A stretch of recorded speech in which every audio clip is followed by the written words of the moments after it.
Victoria L. Padillo. District Supervisor, Benny Warren Ubante. ALS teachers, ALS community implementers, barangay chairpersons, and perseverance, anything is possible. Your success is to your strength of character and belief in the education, in the power of education in transforming lives. So I encourage you to continue your path of lifelong learning, to never stop seeking knowledge, and to always strive for this achievement.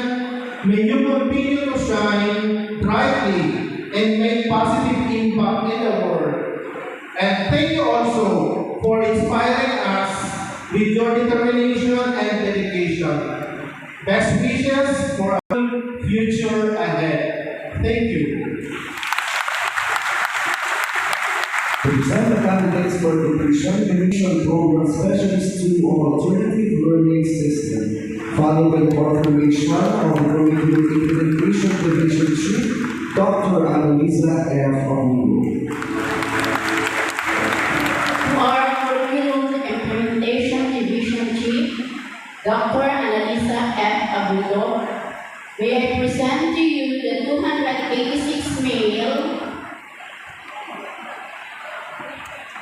and 286 female with a total of 572 completers of alternative learning system for school year 2023-2024 who have satisfactorily completed the K-12 basic education curriculum as prescribed by the Bureau of Alternative Curriculum of the Department of Education for your confirmation this 31st day of May 2024 in Naga City, Philippines.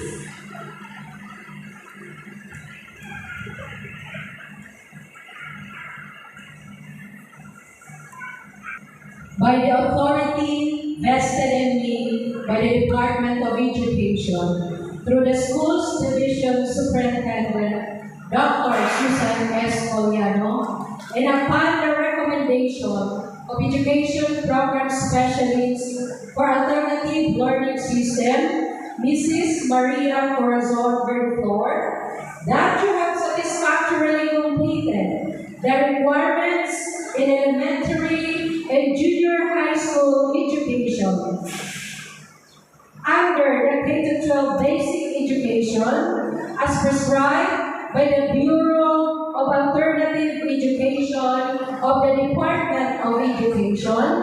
I hereby confirm your completion this 31st day of May 2024 in Naga City, Philippines. Congratulations.